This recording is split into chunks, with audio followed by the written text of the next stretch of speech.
Welcome, everyone. Thanks for joining. I'm glad you could all make it this afternoon. I see there's a couple other people popping on.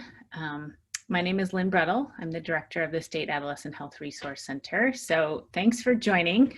I'm going to, because we're all youth development folks and we're sharing something awesome, I'll share what I just did the last 4 days, which is I took a trip to the Boundary Waters if you're not familiar, it's like a giant series of lakes and a chain of lakes, and it's just the most gorgeous place in the world, I think. And I went there with my 16-year-old daughter, and so it's like a true backwoods, gorgeous paddling adventure. And she's much more experienced than I am, so she was the guide, and I was dependent on her, and it was really cool. So it was a great. It was great for both of us, and it's the kind of thing that I wish every young person had an opportunity to do. So, and for people to be in, to have the experience of letting young people lead them. So, anyway, that was an awesome quarantine experience for me.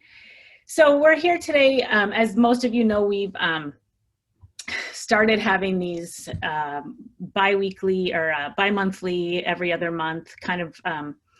On an as-needed basis, COVID office hours, as we've been calling them, just as a response to, give people a forum to talk about how their work plans are adjusting during COVID and all these, some of the other things that have been happening this summer. So we started out kind of having them informal and question and answer, people sharing, talking about, how they're adjusting. And we're going to, some topics keep coming up, some recurring themes.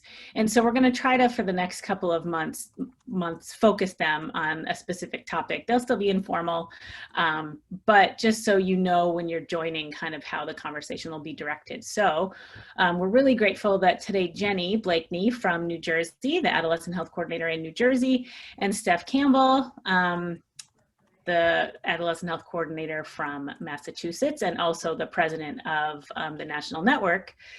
They're going to share their experiences with leading town halls for young people and how they have addressed, the creative ways that they've engaged young people and their youth advisory councils and youth leaders in their communities during this time.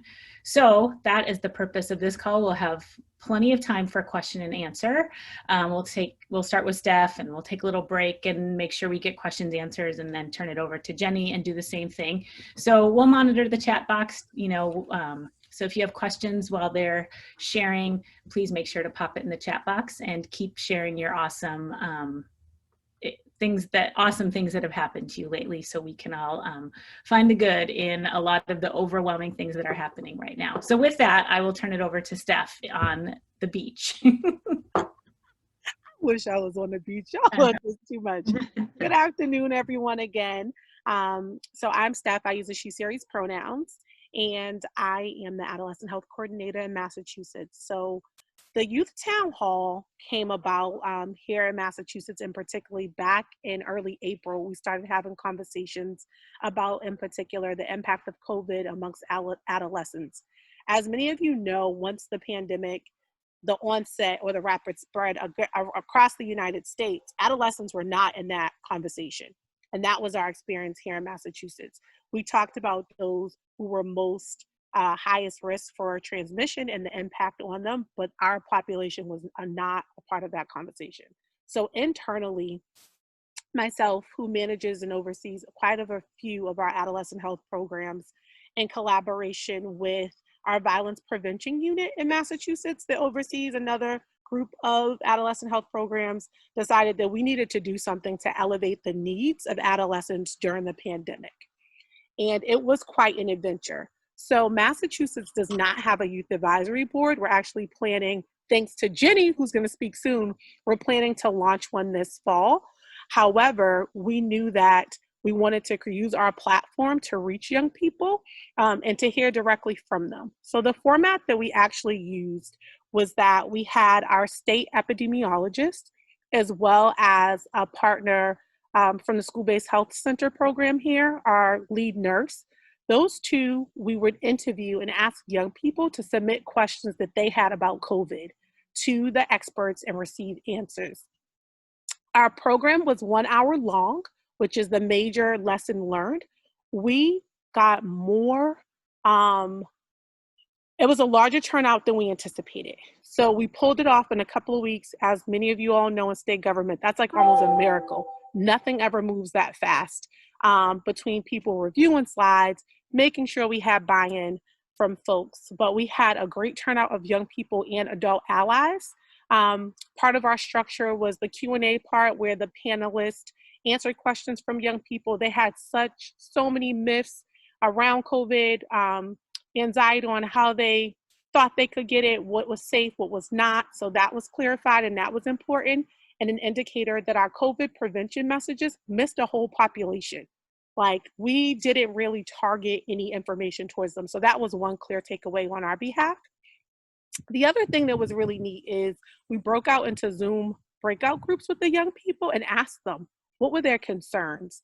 And from those breakout groups, we got data that really elevated their mental health state and the stress that they were experiencing because of COVID. Many of them definitely shared isolation of only logging into school at that time just to learn, missing being with their friends.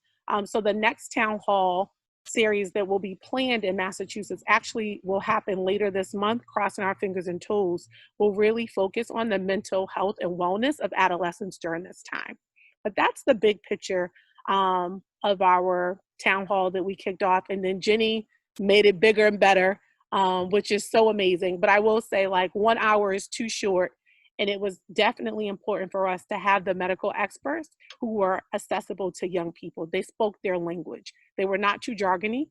Our other lesson learned is we wanted more diverse representation. We had 2 white women. And so for this next town hall, they're making sure that they have other races reflected in the experts for the young people. And I'm happy to share the PowerPoint with Rena after this, just so you can have a sense of what the slides were, but they were pretty basic. Hi, Lori. And Lori also, who's on the chat, was at the town hall. So Lori, if there's anything you want to share, please. I have a couple of questions also, but just we'll have plenty of time for discussion later. But if you have any immediate questions for Steph, if you want to pop them into the chat box, or you can think about them while I have a question. But I just want to make sure, Lori, what was your? No, I was just going to say it was really awesome actually to see. I mean, I wasn't sure how it was going to work on Zoom, and they broke up into the breakout sessions, which I was excluded from because I was an adult. But but it was really wonderful. I was going to say one thing. I hope it's okay. I was just thinking, Steph, with all the schools going back in, and so many of them now deciding to just go online and do it virtually and not go back into session, it seems that it'd be really important to share, sort of do a cross sector kind of thing and share some of your learnings, especially around mental health, because the youth voice is so moving. And so it would be really, I think, helpful to share that with education folks and folks out in the community and that kind of thing. I mean, I think everybody knows it, but it just, when you hear youth talking about it, it really sort of underscores the real scope of it.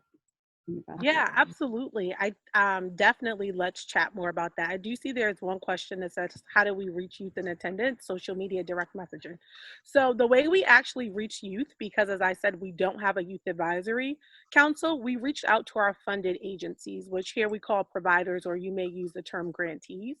We asked any of them who had a youth advisory board if their young people would be a part of co-facilitating a breakout session. So we did have, and the breakout sessions were facilitated by a youth and an adult. The adult in those sessions was just there to take notes so that we can capture some of the data with the youth permission. Each of the funded agencies also shared the town hall through their youth, and we have a partnership with our state board of education, and they also was able to share that with teachers and school nurses as well. So that's how the reach was far and wide. We really relied on our internal partners. And I know a lot of the times we're talking about partnerships externally, but the internal ones, because we're so siloed as health institutions, are so important for events like this. So we had school-based health centers, we had the comprehensive school program, we had violence prevention, we had the safe spaces program. Although they weren't a part of the logistical aspects of the day, their network was crucial to our success. Cool. We do not have a social media for youth from our State Department of Public Health. All of the channeling, by the time we got a tweet approved or Instagram account, it would be like, it would just be too old. So I think those are some of the things we're thinking about with this youth advisory board is workarounds. Like if we have young people, they can use their own platforms. Any other questions I can answer? This is Eileen in Nevada. Hi, it's great to see everybody. I wondered if you were gonna address or talk more about how you're gonna create a youth advisory council, because we don't have one either, and what that looks like on the state level. If Eileen, if you don't mind, let's save that until after Jenny talks about the virtual engagement there, so that we can get that in, and then we'll come back to that in the context of the larger discussion. Perfect, thank you. And the questions that I had, actually people asked them in the chat box, so that's great, thank you. Awesome, well, I will look forward to hearing from Jenny. Jenny, you want to go ahead and talk about your experiences and how you did things? And Sure. So I will have to say, just because I've been watching a lot of Star Trek lately, that I think that part of this is like Steph and I had a mini mind meld, and we sort of shared our experiences, and so I was able to gather the information that she used for her town halls and use that to bounce off our summer engagement series. And I was able to share with her what we've done in terms of our youth advisory boards throughout the state. So we have 11 youth advisory boards now. They run throughout the state, 8 middle schools, 3 high schools, and we're going into our 4th year now of those advisory boards. And they've become a really integral part of everything that we do. And I think that a lot of the success that we've had this summer has been hinged on them. So I will just highly recommend, and I'm more than happy to share sort of everything we have and everything we've collected up to this point, because I really believed in it. And our organizations are grantees that we require to have a youth advisory board. Initially there was some pushback, but at this point, I don't think even if we stopped funding them that any of them would stop their youth advisory boards, because they've become very important to their organizations on many levels, which is a really wonderful thing that they've become a part of everything that we're doing. And so, with that, I'm going to share our little journey sort of in pictures. So I'm going to share my screen now, but I'll talk you through it. And what you'll notice is that there's not a lot of background, but I may ad-lib that, and I'm more than happy to share those resources for you. But this is a PowerPoint that we're working on for leadership, so I figured, I'd just tweak a few slides and add that here. And I see Eileen asked, yes, the youth advisory boards are funded through our grants. So initially we gave them, in the first year, we gave them some additional funding, but then now each year it is an objective that we require them to do, and we provide them with, it's part of their budget, and they now know that they're required to do it, and they get sort of like a sample budget of what we expect them at minimum to budget for the youth advisory board. So yes, we did fund them to do it, and then we just sort of wrapped it into all of their objectives for the grant. Alrighty, so here we go.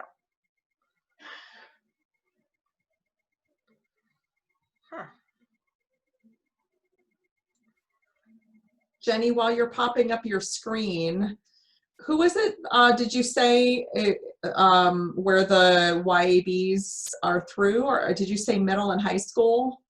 Yes, we have 3 middle school youth advisory boards and 8 high school youth advisory boards. Okay, and so you provide funding directly to the school or through like a intermediary organization? No, the youth advisory boards are held by our grantees. So we have a school health grant, we have a sexual risk avoidance education, and we also have PrEP.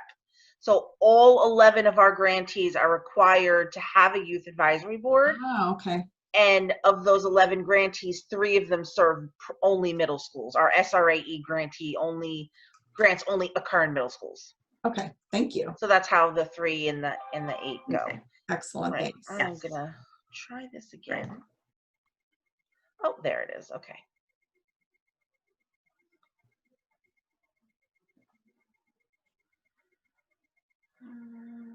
How do we do this?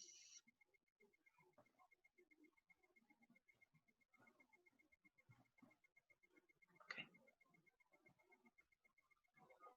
Alrighty. So this is the basics. So our first town hall was June 11th, and of course my dog's going to choose to bark now. You'll see this is the flyer that we had for the event. It was primarily related to COVID, so there was COVID Q&A, emotional well-being check-in, focus on loss, grief, and coping, their expectations, what they were seeing in their community. It was led by adults and youth in partnership. So we had adult speakers and then youth moderators and facilitators. Our main moderator is Izzy Gonzalez, and by now, I'm sure that many of you know her. Yes, New Jersey will claim her. We're sad to see her go. Izzy has moved on to her first full-time job, but we're working on getting a new youth development specialist on board to work with us. Our assistant commissioner did a welcome. We had a pediatrician that's very well known in New Jersey, really great involvement with youth, and she is a communicable disease specialist, so this was right up her alley. And then we also had the First Lady speak at our town hall. We had a little over 200 youth participate, and we did run it for 2 hours because that was one of the things that Stephanie shared with me, and it was right on the money. I don't think we could have gone through it in an hour. We had one breakout session that was led by youth, and there were adults in there, but they were there as sort of assistants. We had some polls, and we had a Kahoot game, and we did a post survey. So I'm going to talk about the post survey when I get to past our polls. So what we did was we did a bunch of polls, and I'm going to share the results with you of our polls. I would really highly suggest, if you have the opportunity when you do a town hall or you do any type of event, to do polls, because we got really great information from the polls that we can now use and share with our partners. So the first question that we asked is, one way adults in my life could help would be to let me see my closest friends, leave me alone, stop bugging me about schoolwork. And obviously we had a bunch of responses there, but overwhelmingly the largest number was recognize this is as hard as me as it is on them. And so it really told us that, you know, we may not be seeing young people as facing this pandemic the same way, and we need to be more cognizant of that. We asked another question. The biggest source of stress in my life right now is being bored, not going to school, not seeing my friends, staying at home with family. And then we had another category, and we asked them to write in the chat box. And probably one of the #1 issues they expressed was just feeling isolated, and mental health issues and stress and anxiety. Those were the top picks there. We also asked the questions about their coping strategies, and you know, as you can see, they really have a variety of coping strategies. There's a lot of really healthy strategies here, which I like, and you know, in some of the other categories, you know, there was all sorts of different responses, which we also collected in our chat. We asked them about the time of day for the next poll, for the next town hall. So we had our town hall from 11 to 1, and then we asked them what they wanted for the next town hall. And since the large majority of them were between 10 and 2, we went for 11 to 1 again for our second town hall. The last thing we did was we had initially decided that we were going to do the subject of mental health for our second town hall. But considering everything that was going on, I said, I think that it's a good idea to ask young people what they want to talk about. And as you can see, over 50% of them chose equity, social justice, and racism. And so that was, in fact, the topic of our next town hall. So we did a survey. One of the things that we did was when we had them register for the town hall, we asked them if they'd like to be included in our mailing list. And once they checked that box yes, then we were able to send them out a survey, which we had quite a lot of response from. And we asked them questions about, like, you know, how did we do? Where did we miss? Where could we improve? And the number one message that I got from our survey is adult talking time too high. The young people wanted a chance to just have the floor, not share the floor.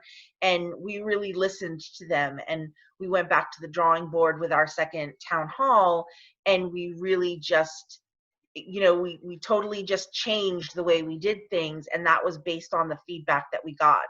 The other thing that youth shared is that they felt that one breakout session wasn't enough, that they wanted multiple breakout sessions, that they wanted to have the opportunity to share multiple times with their peers, and then also to share back out to the larger group. And so we went back to the drawing board and we switched things up for our next town hall. So this slide here is a little bit about a lesson learned. So we had the flyer that you see on your left, and this was designed by a young person. And I put this flyer through for approval, but before I did that, I sent it out to all of our volunteers, only the volunteers from the first town hall, to get their opinion. And unfortunately, one of the adults then took the flyer and shared it with somebody at her organization, because it was one of their youth advisory board members that designed it. And she shared it as a, oh, look at this amazing thing that Maria did. And unfortunately, then that person shared it with another person, and that person shared it with another person. And then those people, whoever they were, shared it on social media. And at that point, it didn't have a registration link or anything, and it said draft, but still it got back around to the leadership of our organization. And since the approval had not gone up the chain of command yet, and they had not seen the flyer yet, they decided to not permit it based on the public stir that had been created by it being shared before it was looked at by our leadership. So this you know, I think everybody was well-meaning, but it was a lesson learned in terms of like what we share and how we share it. And what you see on the right is what we actually wound up being able to share with the public, because we wanted to make sure that we could get the flyer out there and not have that impact our attendance at the town hall. And I do believe it did have an impact, because, you know, the first time around we had 2 full weeks for registration. The second time around we only had a week. So for our second time, oh, hold on one second. I'm just gonna reach for my battery plug for my laptop. This always happens when it gets good, right? You start to run out of batteries. That's right. Technical difficulties, which is why I put, you know, my cord close by now. Jenny, this is really great and helpful information. You know, I'm grateful that you're willing to share this lesson that unfortunately had to happen. Yeah, so, you know, and for me, I think at the end, it came down to our leadership knew that, like, this wasn't us, and they felt bad about it. But unfortunately, there had been such a stir created by it in the community, by it being shared prior to being approved, that they just felt it was best to avoid any controversy. And what I will share with you is that what was of the utmost concern is that there were some people who believed that this poster was excluding youth, A, and B, presented what could be taken as a questionable, like a young person with an attitude.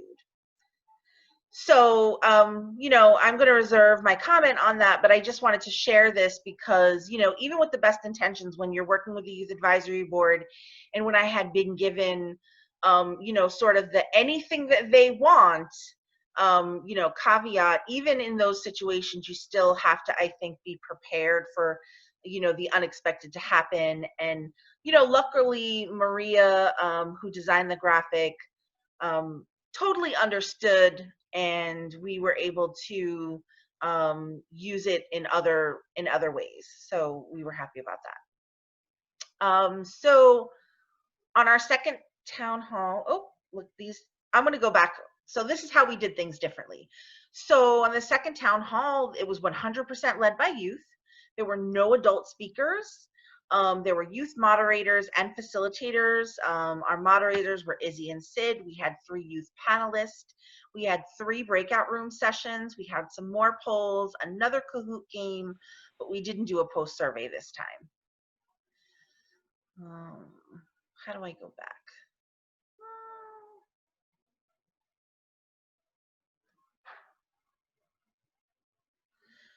Okay, so our leaders were Izzy Gonzalez, who used to be our youth development specialist and now is working with CGFHC, Sid Beckham, a junior in high school, Schneider Justy, a college social work student who is actually going to be our next youth development specialist at the state, Kofi Asari, another college student, and then Danye Williams, a senior, an incoming senior. So they all did an amazing job. Sid and Izzy moderated really well, and then our speakers were absolutely amazing. And what we did was we did basically a speaker, a poll, a breakout session, a share back, and we followed that pattern all the way till the end, where we all together played a Kahoot game that was based on providing information about Black history. So we have more poll results. And these polls, I mean, obviously the content of this town hall was significantly more youth focused, and it was, you know, a heavier topic. But we got some really great poll results. So we asked them about equity, social justice, and racism, and they indicated that significantly they were concerned about the safety of their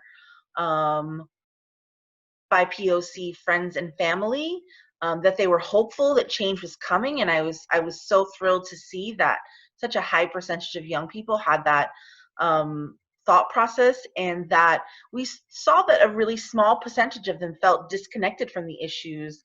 And in they shared some really unique work that they were doing or that they were feeling when it came to this. We also asked them which, we talked about equity, then we talked about privilege, and we talked about how we can participate. And so we asked them about privilege. As you can see that, you know, 91% of the group felt that all of these statements, feeling assured while shopping alone that you'll not be followed or harassed, feeling confident that your skin color does not work against the appearance of financial reliability, seeing people of your own race widely represented in media, television, and government. The large majority of youth felt all of these things were examples of privilege, and that was that was great. Okay, so our last poll was about whether or not they have participated in the Black Lives Matter movement and how they've participated.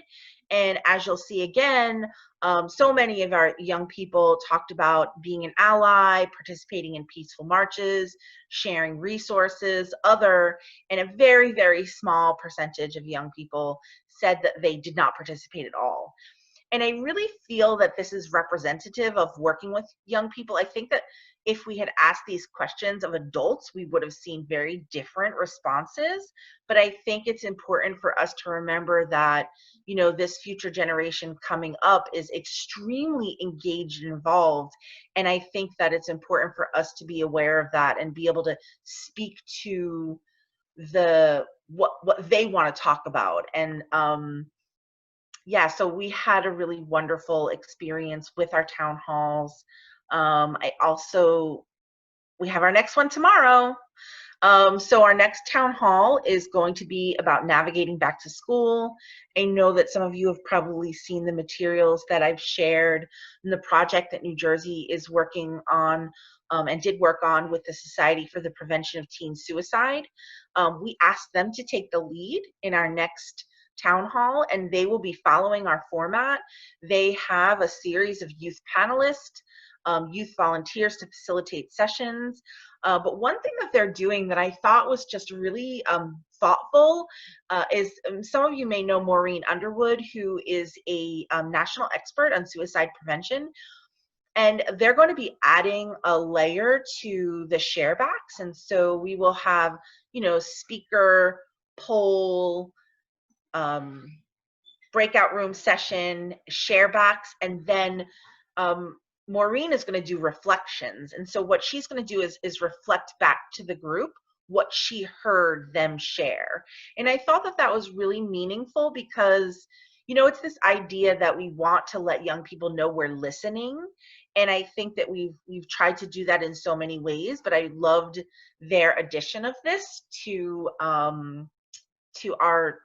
our work, and we're excited about tomorrow. And the focus really will be on what are the challenges that they've had, you know, what are their plans for how can they reset, reframe, and renew, the 3 R's.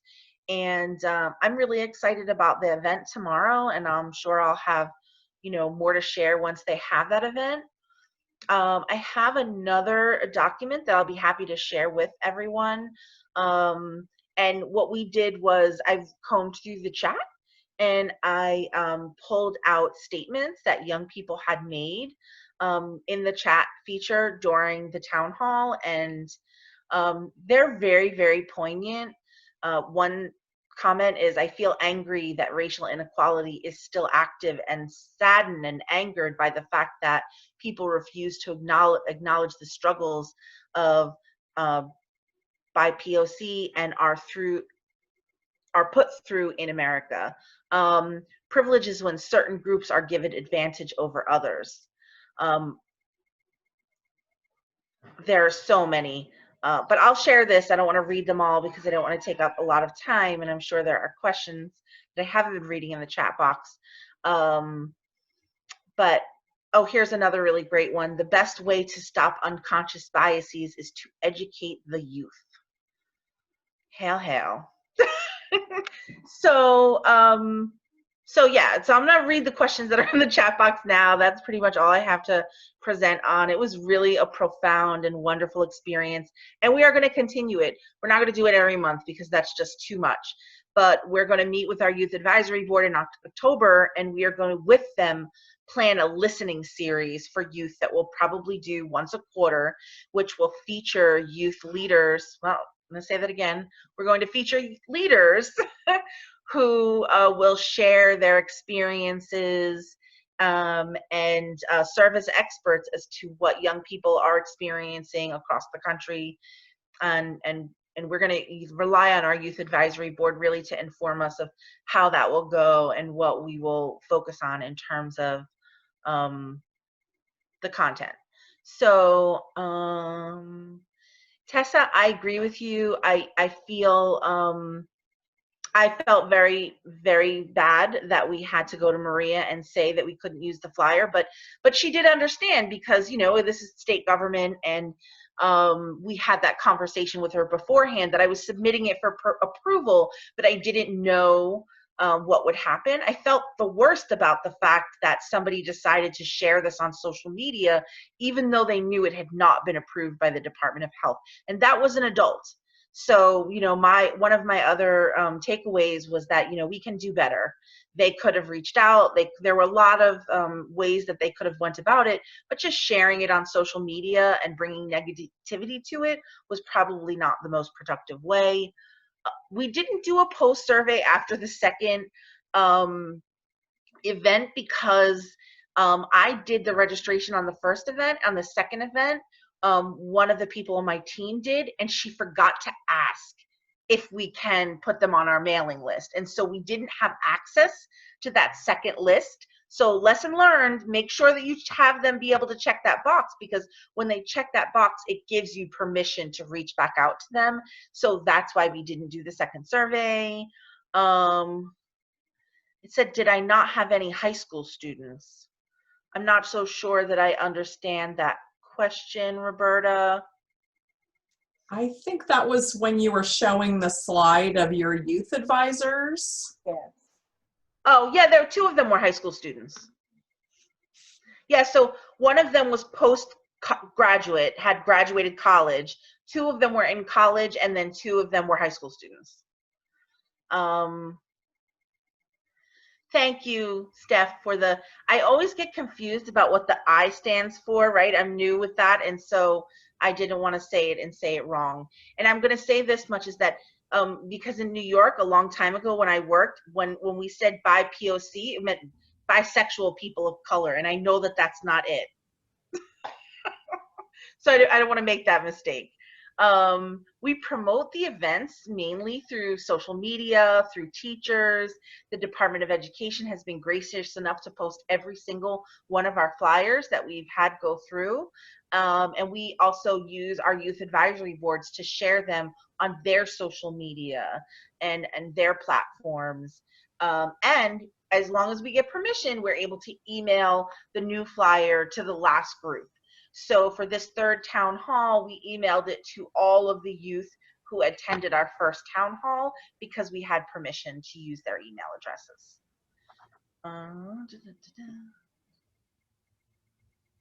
Are any people's young people? I think Tess is asking if people are in school tomorrow. No. So here in New Jersey, we don't go back to school until September. I don't really think any schools, maybe some private schools, start in August, but we are a September state.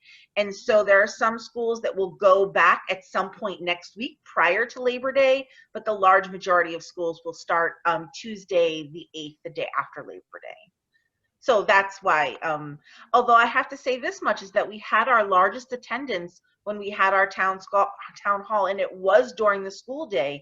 And that one of the things we asked on the survey was where they heard about it, and our largest response group was that they heard about it was from a teacher or guidance counselor.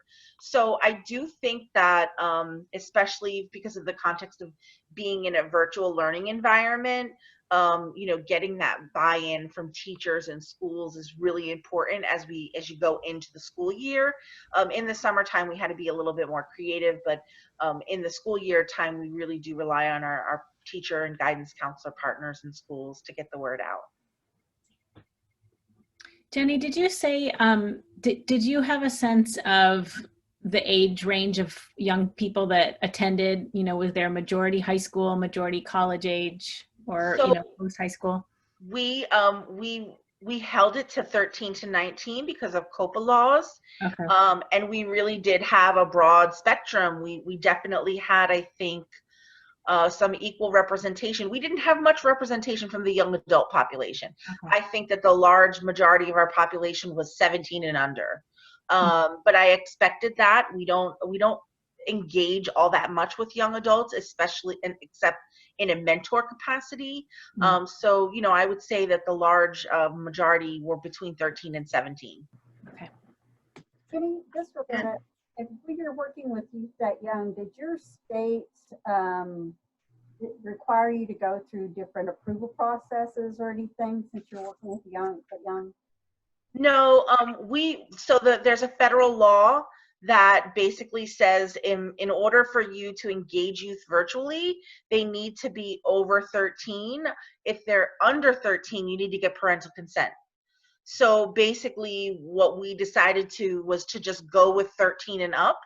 And then, there were people that reached out to me, like parents, and said, I have an 11 and 12-year-old and I want them to participate. Is that okay? And I said, absolutely, because you're the parent and you're giving consent. And so they would register their young people. But for the most part, we kept it between 13 and 19 because we are an active consent state. And so therefore, if we went below 13, even though we do engage below 13, if we went below 13, we would have to get parental consent.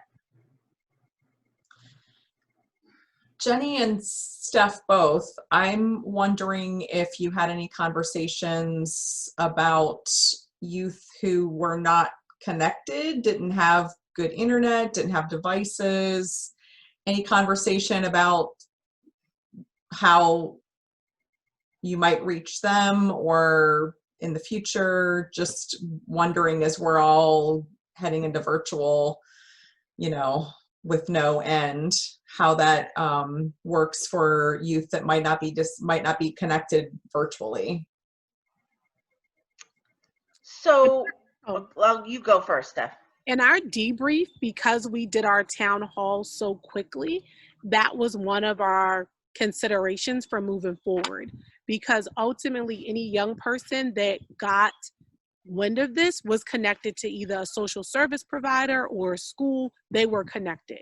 And so we did not come up with a clear strategy for this upcoming town hall on how to reach young people who are disconnected due to either broadband or, Wi-Fi connections.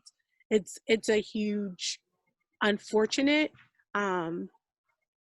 it's just really unfortunate during this times. And it's the conversation we've been continuously having. Like, what are we actually going to do moving forward, not just for things like our town hall, but some of our virtual programming.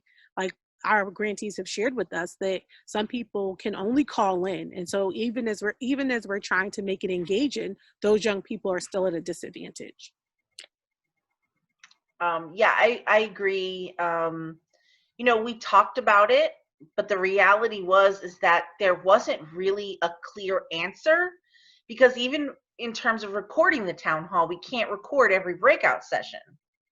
I mean, the logistics of having the town hall and then creating some sort of video that young people could watch at a later point it just wasn't realistic in terms of what we have the capacity to do.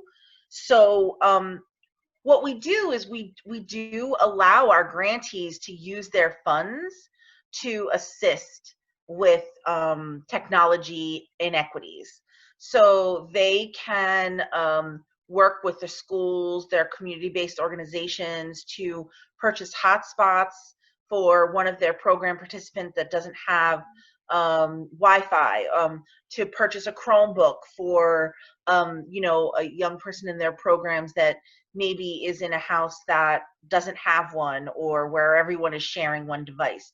So we talked about it, but at the state, we don't really have that ability to fix that issue. So we had to rely on our grantees to make sure that as they were sending this out, that they were also sending out the message. If you want to do this, but you don't have a way to do it, reach out to us. And then we authorize them to do whatever they might need to do to help that young person connect. There was a question here by Tessa. How were you selected and prepared to speak on such deep topics? And I think that's a great question. And so the answer is twofold. One, we did provide guidance to all of the facilitators that were doing breakout sessions, and it was very specific to the topic. So we had one on COVID, we had one on the social justice and equality, And then we have the third one that's coming up. All of the guidances were specific to those topics. So the guidance itself provides resources and insights and information, but also the young people that we chose were young people that were actively in their communities doing things and that we had connections to. So Schneider Justy is a local young person in my area, and he is the individual that organized the Black Lives Matter protest in my town. And so I heard him speak. I saw what he was, capable of. And so there was that, very clear, this is a young person who's already doing this. Kofi Asari is the son of our assistant commissioner. And he also is doing quite a lot in his school around these issues. And the last young person, Danye, was a facilitator at our first town hall. And then her and I had many conversations after the first town hall about sort of what she was experiencing and how she wanted to give back and what she wanted to do. And so we felt confident that by working with these young people outside of the town hall system, that we could help them organize their thoughts. And really, we didn't do much. I just had conversations with each of them and helped them sort of have them figure out what it was that they wanted to say. And all three of them did a really great job. We also gave them a shorter period of time so that this way it didn't feel like if I said to them, oh, you have 10 minutes. I didn't want them to be overwhelmed with 10 minutes because that could be really overwhelming. So we said they had 5 minutes, but I built in extra time for each of them to speak, and all of them went over the 5 minutes. So we tried to just provide the support and guidance that they needed. They had everything that they needed to do a tremendous job, and that's exactly what they did.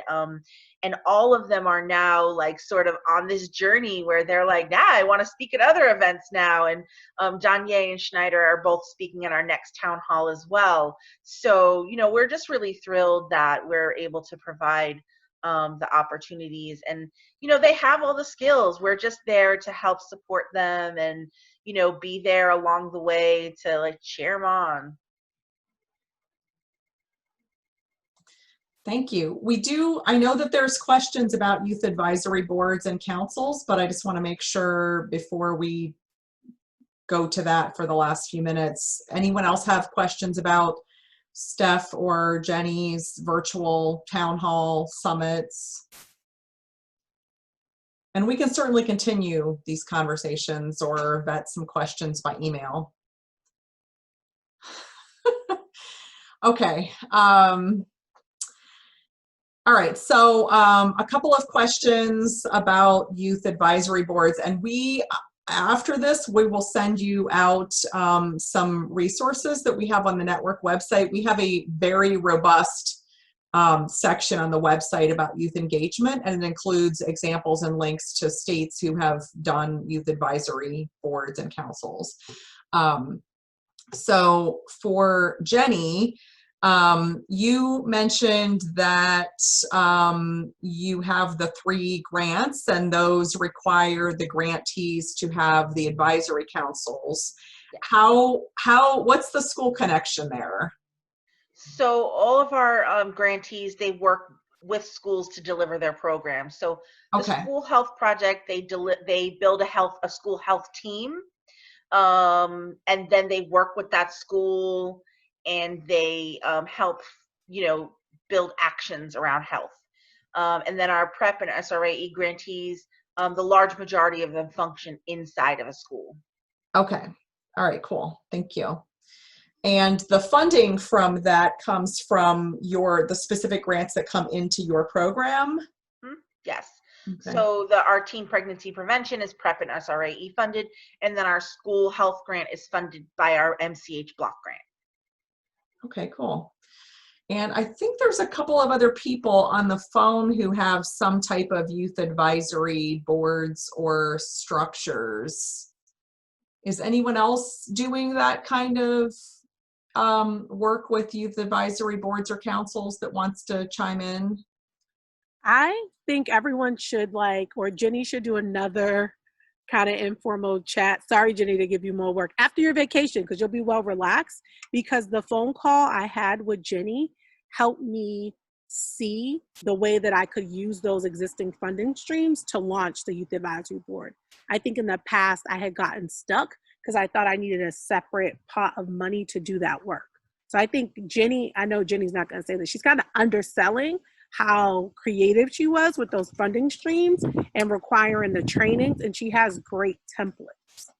So Jenny, after vacation, don't say yes now, no quick no's, sit on it. Unmute. Yeah, thank you for that. And I have to say, you know, it's a journey. There's no easy way to get there. Like, you do have to be creative. All of our states operate differently. One size isn't going to fit all. I found a loophole and I said, I'm going through that loophole. You know, I just dove right in, and that's, I think, the best way to get it done. And you know, and I would say that I got pushback. You know, the grantees were like, I'm not sure about this. I don't see how this is going to work. But if you talk to any of them today, they were like, we love our youth advisory boards. They're the best thing ever. You know, one of our grantees said the best compliment ever was that she said, you don't know what you're missing until you find it. And they feel that this was the missing component to their organization, and they are a youth serving organization and have been for over 25 years. So, and they never had a youth advisory board. So I love the fact that they've all found that this is such an integral and important part of the work that they did. And all I did was, you know, keep like little by little, just keep giving them that little nudge and giving them little nuggets. And then every time they struggled with something, we tried to provide technical assistance that helped them with that. And we tried to be flexible with their challenges. And, you know, here we are now where our youth advisory boards are doing just amazing things. And it's so, it's a part of what we do, but it's its own thing. So, you know, some of our youth advisory boards have their own Instagrams, have their own Snapchats. Our one was, they were doing all of these TikToks about consent, and they were so amazing and enjoyable, and they've done videos. So, you know, I think I love the fact that we can create this opportunity for young people to just express themselves, and they're so eager to let us know what they think and what they feel and how they feel that, you know, we should be serving them. And I think, you know, it's kind of our duty to listen to them and to take into account what they have to say, because I think it can just improve the work that you're doing and make it more meaningful. Jenny, do you have any, maybe this is a topic for your second webinar that you're going to do on youth engagement and youth advisory boards.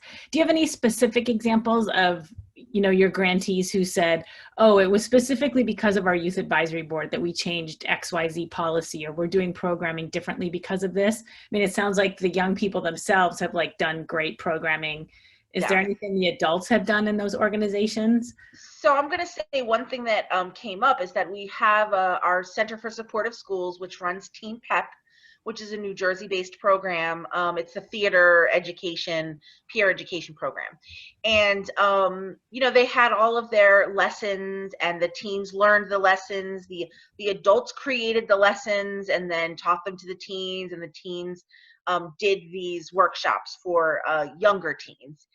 And when the Youth Advisory Board was created, they chose their topic to be consent. And then as time went on, they started to give feedback to CSS about where they felt there were issues with the lessons that they were receiving. And CSS went in and started revising all of their lessons with youth input now.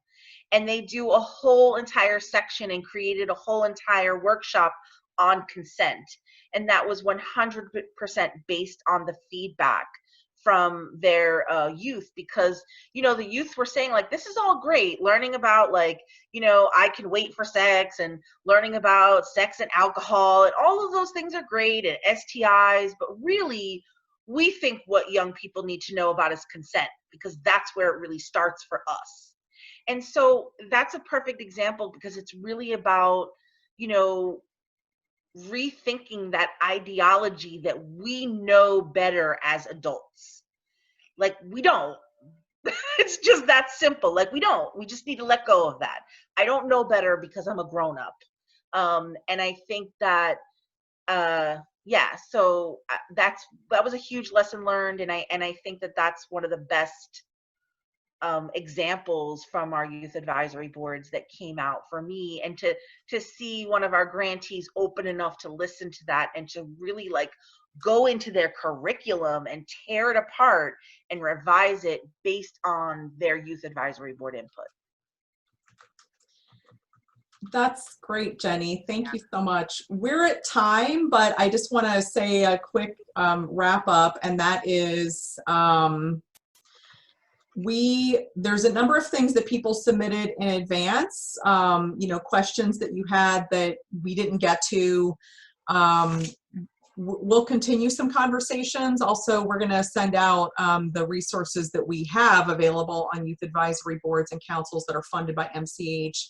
We'll talk to Jenny, and there are some others that also have youth advisory boards and structures, and see if we can put something else together. And in the meantime, you know, we can still take your questions and comments, and we can send them to Jenny or send them to some other folks and see if we can, you know, gather some resources or point you to some things that we already have in place. This was a really great conversation. Steph had to jump off. She had another call to go to, and thank you, Jenny, for such great sharing about the virtual youth summits that you're doing. Thank you. And thanks everyone for joining us. We did record this, so we'll send it out afterwards as well. So if others in your programs didn't have a chance to listen in, you can direct them to that also. Thanks so much, Jenny, and thanks everyone for joining. It was great to see you all. Thank you. Thank you. Jenny?